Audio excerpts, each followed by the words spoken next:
Hi, my fellow African. This is Life Update to Make Africa Great.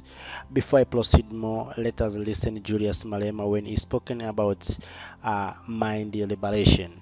So then I'll come back for more discussion. So let's recognize the African medicine. Let's recognize traditional healers. Let's also subsidize them. There must be some money for them. There must be some money for them. Those who want to open their chemist, it's an African thing, it's our thing. Why are we ashamed of our own things? Let's finance it. There are people who have been healed from that as we speak. If you don't want to use it, no problem. You've got an alternative. But let's not speak bad about those who want to use it. You cannot become Africans when it suits you. When you are being punished by whites at work, you remember you are an African. And then when you leave your workplace, but here's the star. I don't do such things. Or no, you can't slaughter a goat in Midrand. What's that? You must slaughter it. And then they must call SPCA. And then they must find you ready. Or it ends now. I shall liberate these people here in Midrand. We shall slaughter here. This is what they're doing. And then the EFF goes into council to pass a bylaw that allows the slaughtering of those things because it's in line with who we are. It starts with us, comrades. But this thing of over-exaggerating Western arrangement, European arrangement, is the one that is defeating us. Everything spoken by white is correct. Everything said by an African, the newspapers can actually make you hate the people you're supposed to be worshiping. A white lie is a perfect lie. Some of you here are suffering from white morality. White morality. I just want 3 kids.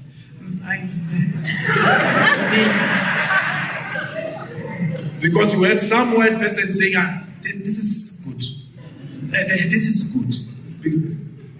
You know, when Zuma was charged for corruption in Marisburg, and then we were addressing outside when the charges were dropped, President of Sanko, Ruth Beng, you know, that white judge dropped Zuma's charges, Nicholson, and then Ruth Beng went to address outside. She was so happy and she became the real African, a black person, a typical oppressed black person.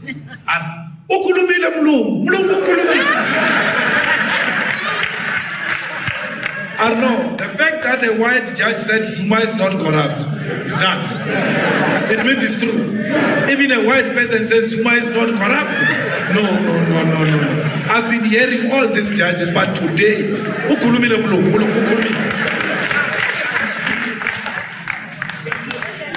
we worship them so much that even when they tell a lie about us to us, we believe it's true. I'm not part of that.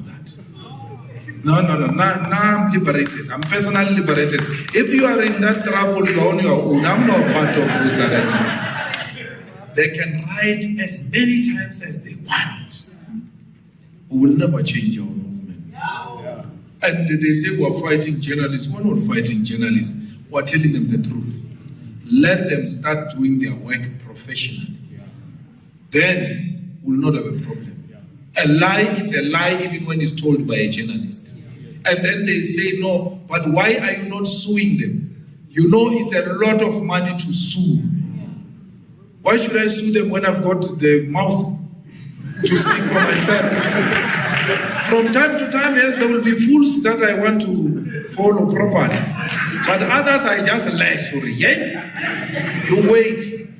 I can speak for myself. So let's liberate the mind. So that when we're at work, there's no one who can tell me anything. No. To feel so oppressed at work. That's why you become violent. Because once someone powerful than you suppresses you, you go and look for the weak. You beat up your kids, you beat up your wife. The problem is not at home. The problem is at work. People being promoted in front of you, less qualified, some of you trained by you. They don't know these things. Even when they are on top of you, they still come to you to write reports for them. They can't even do a simple thing of writing a report. It's so painful.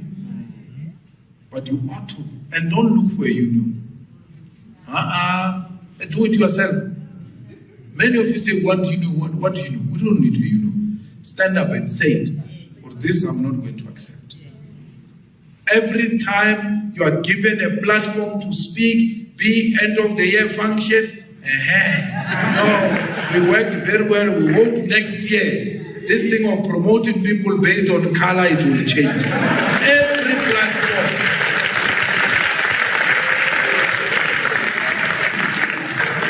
Speak for yourself, and even if you are alone, it's not the truth because it's supported by many. It remains the truth even if it's told by one person. I'm that type of a person. I don't want anyone to do anything for me. I stand up alone and say, no, this one I'm not going to accept. It's not done.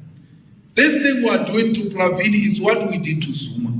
When we started with Zuma, they said this nonsense they are saying about Pravin now. They were protecting him. Amongst them was Karima Brown, by the way, who even went to ANC rally wearing an ANC t-shirt at a time to show us her true colors.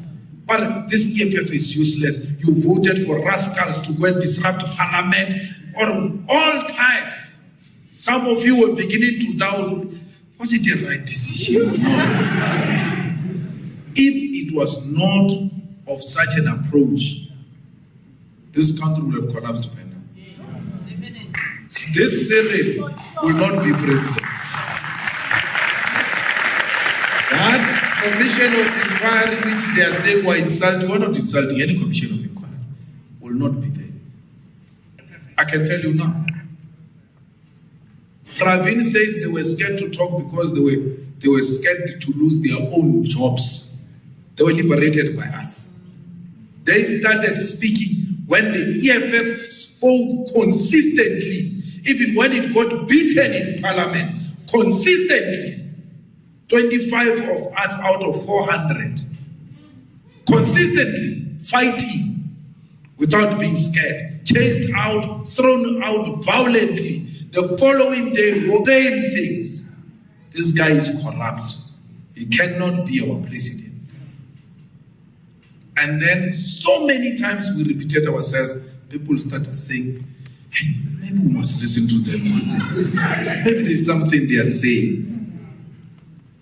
You will see with Pravin. Just like, we never provoke people. We never just stand up and say things without a proof. That's why till today we're still alive. The only case we are losing is AfriForum. Because of lack of professionalism, not on the merits. No one has ever successfully sued us because we don't say without the proof. We've got Pravin's account number here. We've got it. So, let's go and fight. These things will never be resolved in one day. It's not a one-night stand, a fight against the capital. It needs consistency. Consistency. And what I like about them is that once they realize that these people are not retreating, they begin to listen. Look at the land. Land. When we started the land, they never wanted to hear anything. Laughing, this thing is going to collapse the country. EFF economics, is Venezuela. DA is talking about the land now. It says people must get title deeds. We don't care whether we agree on title deeds or not, but we are all agreeing something must be done now about the land. that they wouldn't speak about in the past. No one will dare speak about the land. They're all speaking about it. They told you there is no money to finance free education. We said we want it now. There's money. There's free education. Had we listened to the story that there is no money, more than 100,000 kids who received this free education just this year alone will not be at school. We've given them. When we said go into the universities, whether you applied online or not, as long as you qualify, walk in. All of them, the same way they are doing with Pravi. Malema wants to kill kids. He's going to cause stampede. Malema is just a rebel without a cause. No one should listen to him. The kids walked into the universities. No one died. Instead, they received education. We were condemned for saying kids must go to school. And it was December.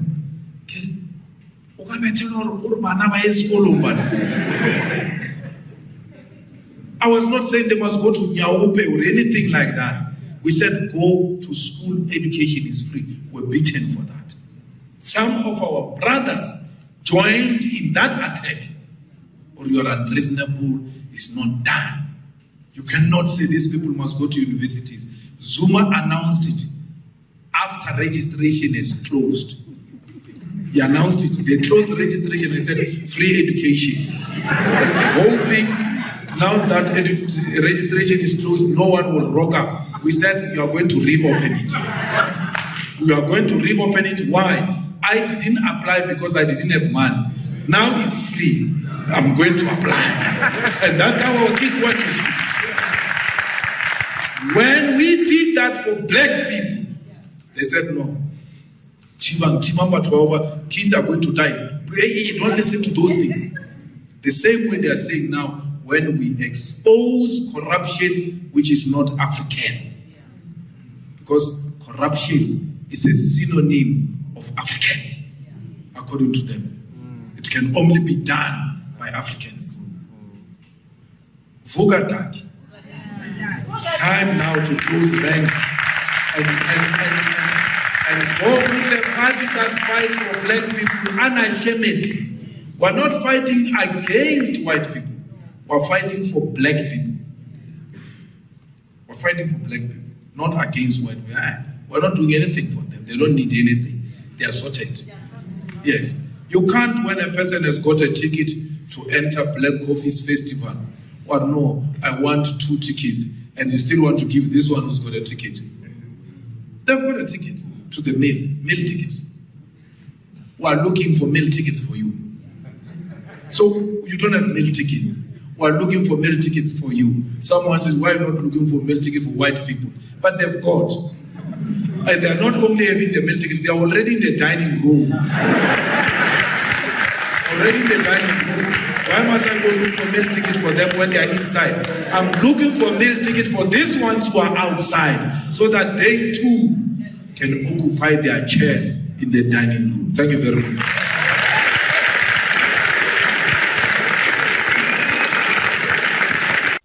So, my fellow Africans, I hope you have heard many things from Julius Malema, but let us concentrate on the mind liberation and how we can recognize our things. You know, African, we are not recognize our things.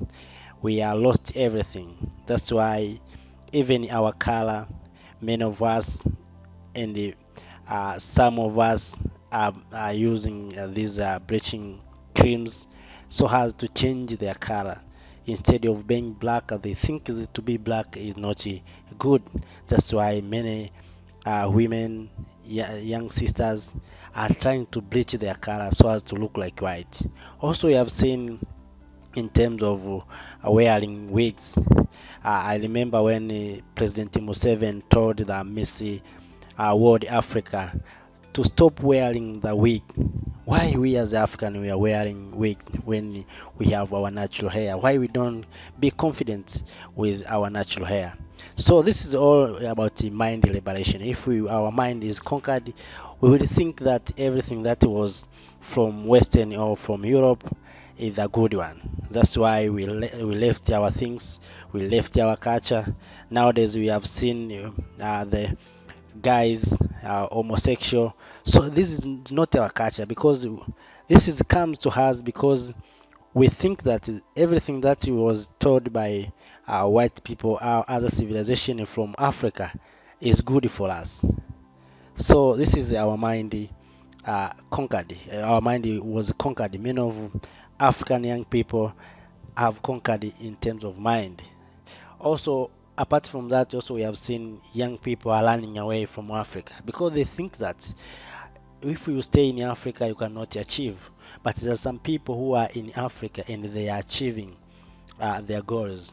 But what we are supposed to do is to work hard, also to be united, also to be supported by we as Africans, so as to make it our success. Instead of that, we are going nowhere. That's why you see many young people dying in Mediterranean when they're trying to run away from Africa. This is a very painful thing. Also, let us come to the point when there's things that we call witch doctors. There's no witch doctor. These are doctors who are good, but the people, in order to remove or to remove confidence in our community, they call them witch doctors. That is the traditional way. These are traditional doctors. Many of us and many African people are getting got treated treatment through these people, men and women.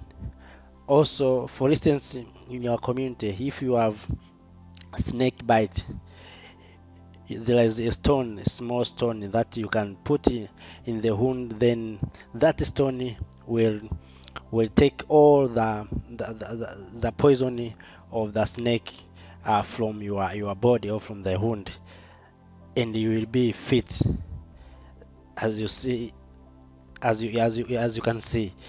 That's why we say that is a witch doctor. That is a tradition doctor. We have to recognize them. We as Africans, we must think about how we can appreciate our thing. Nowadays, in the let us look on the metal. You know, many years ago, Africans as processing the metal.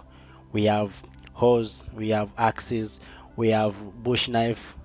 Even before the colonizer, we have a lot of things. We have a technology in Africa, but because these colonizers, when they came to Africa, they kill our technology, so as they make sure that we will depend on them. That's why we are conquered up to date. We think everything that is done in our out of Africa is good for us, but in reality, this is the mind concarnation of our mind.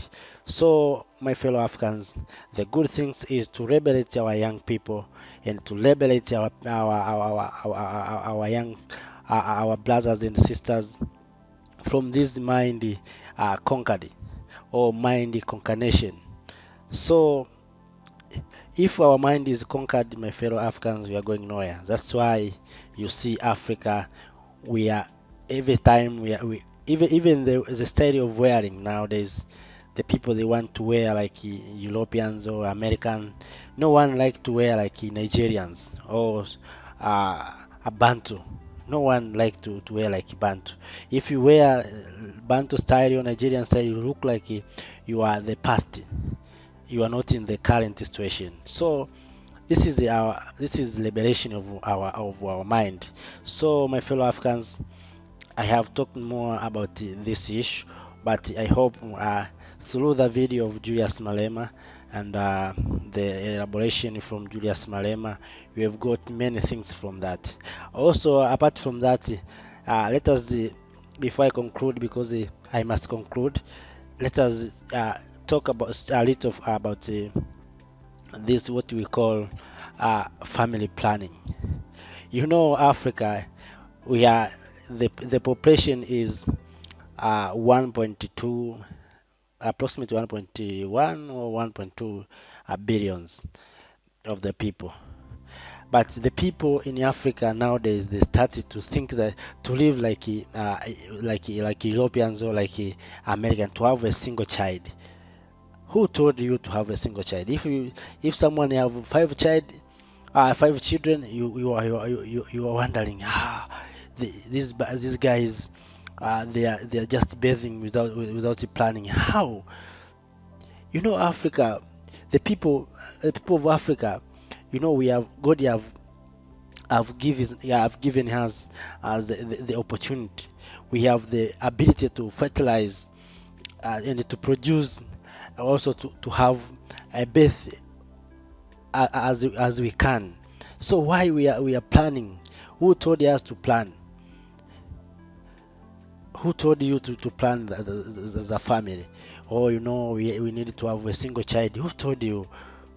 This is not our culture in Africa. If, for instance, in my country, the percentage of women is more than 60%, and the percentage of man is approximately 40%. So how this 20% can be covered by the men? Also, we have seen East Africa and the West Africa, the women are demonstrating to have, because there's no women to marry them. Also, we have seen in Djibouti, the government has allowed the men to have more than one women. So this family planning, my fellow Africans, these are not our culture, my fellow Africans. Let us stay in our culture and recognize our traditional ways of life, and we will go far. So, my fellow Africans, let us stop here. I hope you have heard many things from Julius Malema, and I was trying to elaborate and to talk more about that, but my intention is to share my thoughts about this speech. And we as African, we must liberate our mind. Not everything that was talking by Europeans or American is good for us. These are good for Americans, but not good for Africans. If American or European, they want to have a single child, there's no problem. But we African, we can have more than one children. You know, 2, 5, it's possible. So there's no limitation. No one comes here to limit us the number of child. As long as you can provide service, and you can provide their basic need. No need to be fear about it, to have more than 2 children. So, my fellow Africans, don't forget to subscribe, like, comment, and share our video. I'd like to appreciate all those who are subscribed to our channel, so as to make Africa great. Thank you for being with us. Stay with us through subscription in order to get a new video. Please, my fellow Africans, subscribe to our channel. Thank you.